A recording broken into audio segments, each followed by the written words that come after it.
Assalamualaikum warahmatullahi wabarakatuh. Selamat pagi anak-anak, semoga masih dalam keadaan sehat walafiat dan masih tetap semangat belajar dari rumah. Hari ini kita masuk ke bab kedua, yaitu tentang himpunan. Ya. Nah, untuk langkah pembelajaran dan penilaian pada pagi hari ini, kalian baca dan pahami materi bab 2 pada file yang Ibu tampilkan. Kemudian ringkaslah materi hari ini di buku tulis matematika dengan tulisan yang rapih. Kemudian hasil ringkasan tersebut kalian foto, terus dikirim ke GC paling lambat hari Minggu, ya. Dan kerjakan juga latihan soal di Google Form yang sudah Ibu sediakan di Google Classroom ini. Kerjakan sebelum hari Senin, ya. Jadi waktunya lumayan lama, tidak harus hari ini, tapi Ibu kasih waktu sampai 3 hari, ya. Kemudian kita masuk ke topik pembahasan. Topik pembahasan yang pertama yaitu menjelaskan tentang himpunan, kemudian himpunan kosong, himpunan bagian, himpunan semesta, lalu komplement himpunan. Kita ke materi yang pertama yaitu tentang himpunan. Pengertian himpunan itu adalah suatu kumpulan dari benda atau objek yang dapat didefinisikan dengan jelas, ya. Jadi ini harus kalian ingat-ingat, kalau dia jelas bisa disebutkan, maka dia termasuk sebuah himpunan. Contohnya, kumpulan hari-hari dalam seminggu dan kumpulan bilangan asli yang kurang dari 7. Ini kenapa dia disebut himpunan? Karena dapat disebutkan dengan jelas objek yang didefinisikan. Nah, dalam satu minggu itu kan ada hari Senin, Selasa, sampai dengan hari Minggu. Kemudian bilangan asli yang kurang dari 7 yaitu 1, 2, sampai dengan angka 6.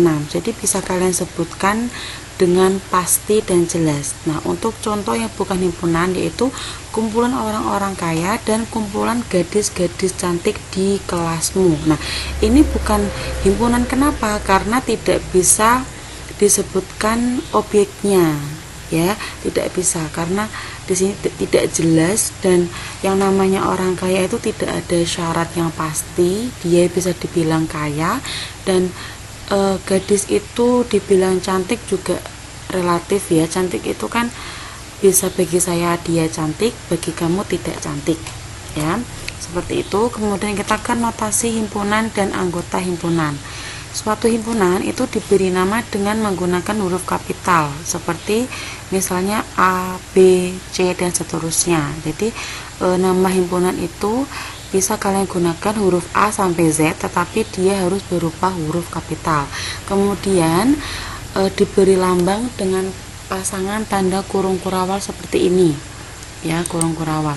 Nah, benda-benda yang termasuk dalam suatu himpunan itu disebut anggota atau elemen himpunan, dan anggota itu dipisahkan dengan tanda koma dan dia ditulis dalam tanda kurung kurawal. Jadi di sini nanti ada anggota-anggota dari himpunan dan dipisahkan dengan tanda koma, ya, bukan titik.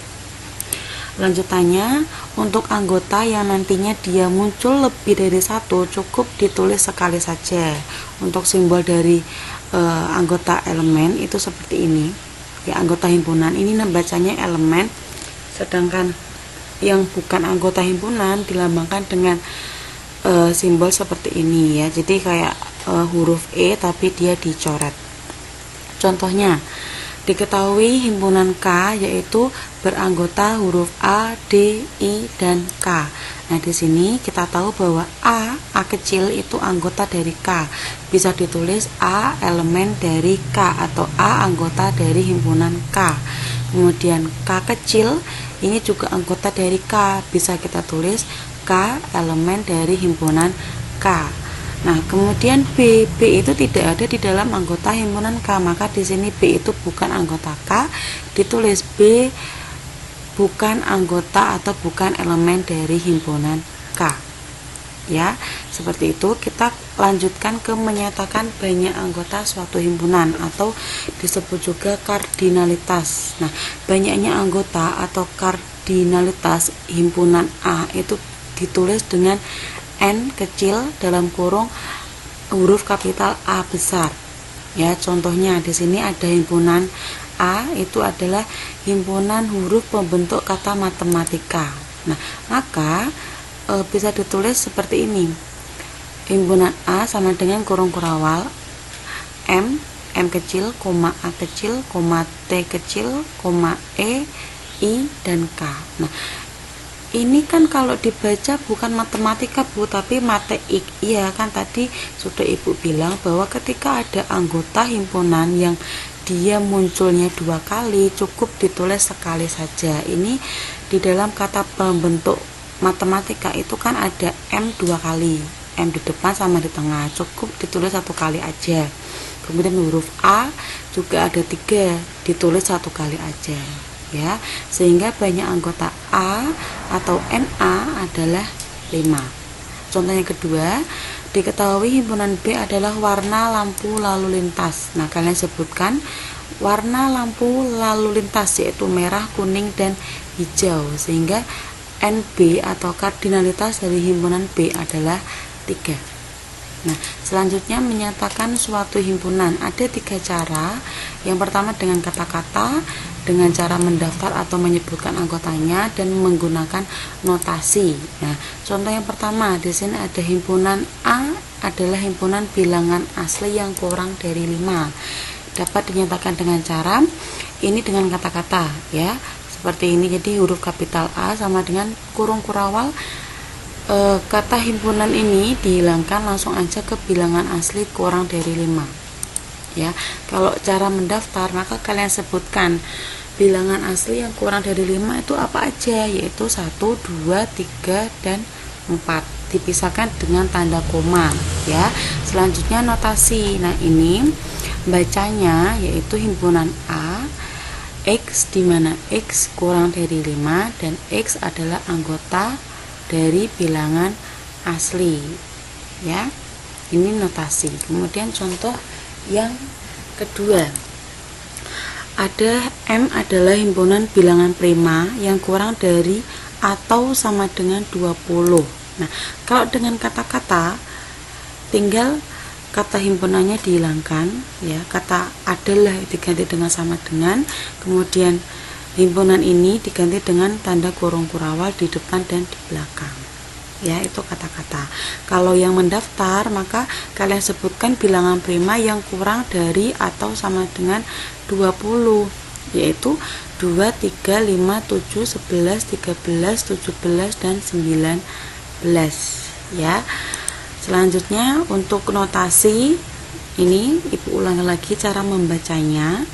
Himpunan M sama dengan R, di mana R kurang dari atau sama dengan 20. R adalah anggota dari bilangan prima. Nah, untuk menggunakan huruf ini, ya, kalau tadi contoh pertama itu saya menggunakan huruf X kecil. Kalau contoh kedua saya menggunakan R kecil. Nah, itu bebas, ya anak-anak, tidak ada patokannya.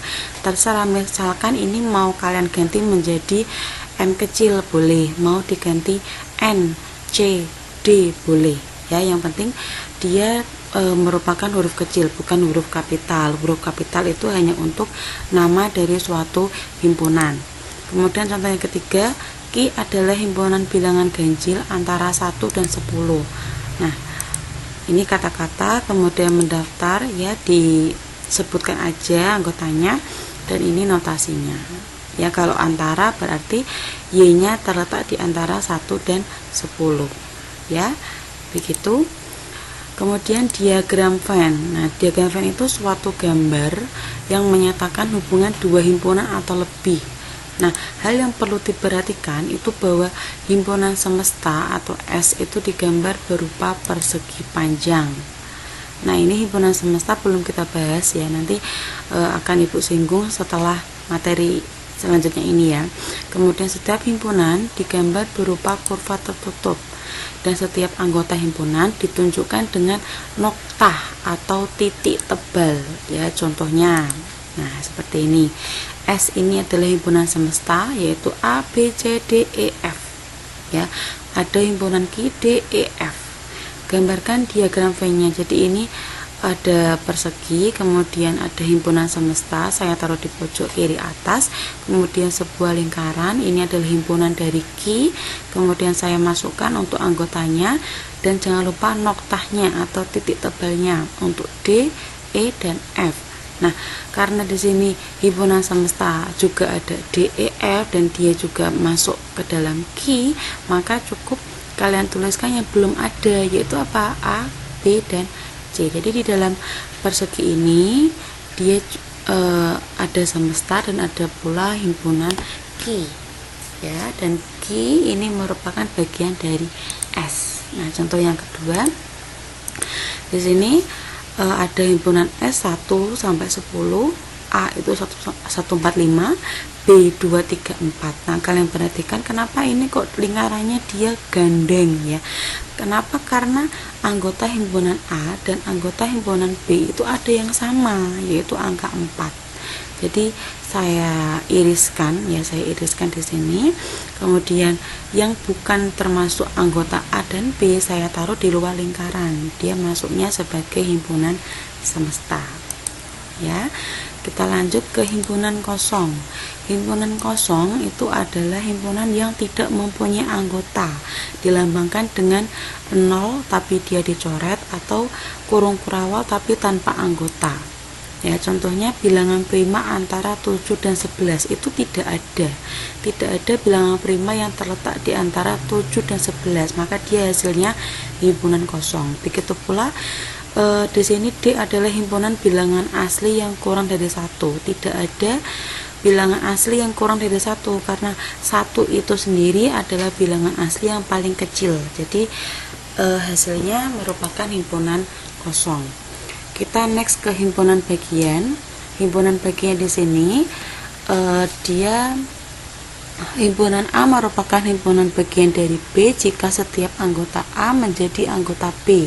Simbolnya seperti ini, ya, seperti huruf C. Ini biasanya bacanya subset atau A himpunan bagian dari B. Nah, himpunan kosong juga termasuk di dalam himpunan itu sendiri. Jadi nanti ketika kalian ditanya himpunan bagian apakah himpunan kosong juga termasuk, iya. Dan banyaknya himpunan bagian dari suatu himpunan itu dirumuskan dengan N besar sama dengan 2 pangkat N. Untuk keterangan N besar itu adalah banyaknya anggota himpunan bagian, kalau yang N kecil itu jumlah anggota suatu himpunan. Nah, coba kalian amati himpunan bagian ini dengan pola pada segitiga Pascal. Ini ada di buku paket kalian, ya, bisa kalian buka di halaman 142. Ini adalah segitiga Pascal. Nah, untuk yang saya kotai ini merupakan banyaknya himpunan bagian dengan ini yang himpunan kosong, ya.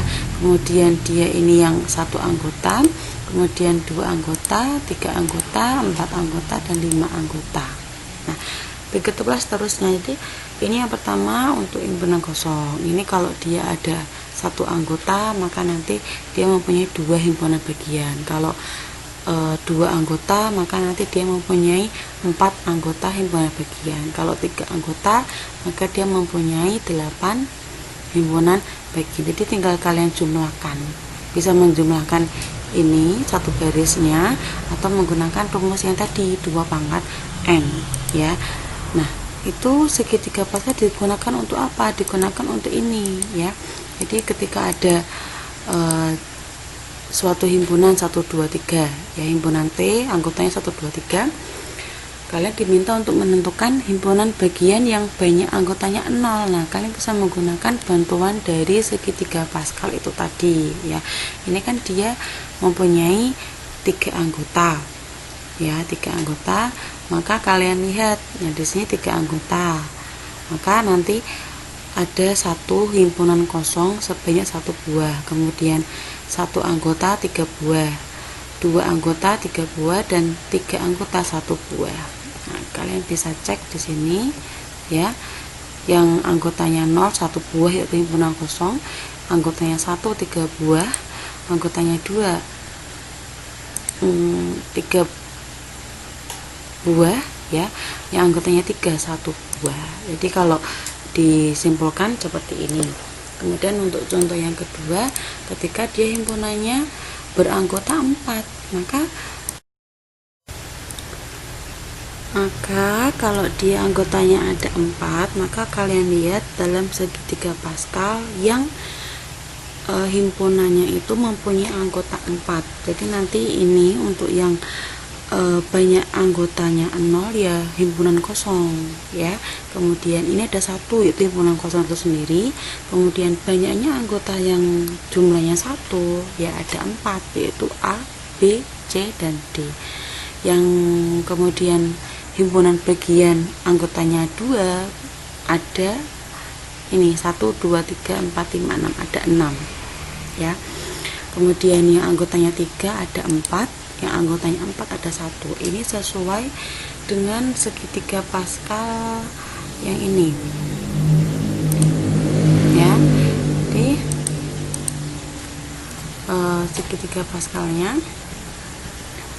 ini ya, kan dia anggotanya 4, maka kalian lihat segitiga Pascal ini 1 sebagai himpunan kosong, 4 itu banyaknya anggota 1 itu ada 4, kemudian banyaknya anggotanya 2 itu ada 6, kemudian yang anggotanya 3 ada 4, dan yang terakhir anggotanya 4 ada 1. Jadi dari 4, 3, 2, 1 himpunan kosong. Ini juga 5 ya kan, ini kan ada 5 anggota, berarti 5, 4, 3, 2, 1 himpunan kosong ya. Begitu. Selanjutnya kita ke himpunan semesta ya. Himpunan semesta adalah himpunan yang memuat semua anggota atau objek yang dibicarakan. Himpunan semesta itu dilambangkan dengan huruf S besar atau U. U ini dalam bahasa Latin yaitu universum, kalau S itu bahasa Indonesianya yaitu semesta. Tapi kalau di Indonesia itu lebih sering menggunakan huruf kapital S sebagai tanda bahwa dia adalah himpunan semesta. Contohnya, ini ada diketahui himpunan R yaitu 2, 4, 6, 8. Maka himpunan semesta yang mungkin untuk R itu yang pertama bisa aja menjadi berupa 0, 2, 4, 6, 8, 10. Bisa juga himpunan semestanya bilangan genap. Bisa juga himpunan semestanya bilangan kelipatan 2. Jadi dalam menentukan himpunan semesta itu jawabannya tidak hanya cuma 1, jadi bisa 2, 3 sampai 4. Yang terpenting ketika kalian menentukan himpunan semesta, anggota yang ditunjuk itu masuk. Jadi ini 2, 4, 6, 8 kan masuk di sini nih ya. Kemudian 2, 4, 6, 8 juga bilangan genap dan dia juga bilangan kelipatan 2, maka ini ketiganya betul semua ya. Itu himpunan semesta. Sekarang ke materi yang terakhir yaitu komplement himpunan. Jadi komplement himpunan A itu ditulis dengan A aksen atau A pangkat C, adalah himpunan yang anggotanya merupakan anggota semesta dan bukan anggota A. Oh ya, ini ada kesalahan ya, ini maksudnya komplement bukan komplement ya, mohon maaf. Kemudian untuk notasinya seperti ini ya, jadi dia A komplement itu dia termasuk himpunan semesta tetapi bukan anggota A. Contohnya, nah ini ada himpunan semesta ya, ini mohon maaf ada kesalahan di kurung kurawalnya ya, 0, 1, 2, 3, 4, kemudian himpunan A nya itu 0, 2, 4, maka A komplementnya yaitu 1 dan 3. Karena ini 0 kan sudah disebutkan di sini, 2 sudah ada, 4 sudah ada, jadi tinggal 1 dan 3 merupakan komplement. Kemudian kalau himpunan semesta bilangan asli, himpunan B itu bilangan asli genap, maka B komplementnya yaitu bilangan asli ganjil ya. Jadi terima kasih, sekian dari Ibu. Apabila ada yang mau ditanyakan, Ibu persilakan bertanya melalui WA grup atau WA pribadi, tidak usah malu, tidak usah takut.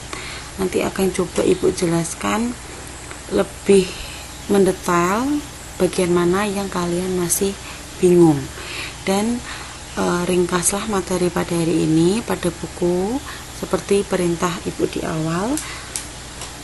Selamat belajar, semoga sukses. Ibu akhiri. Assalamualaikum warahmatullahi wabarakatuh.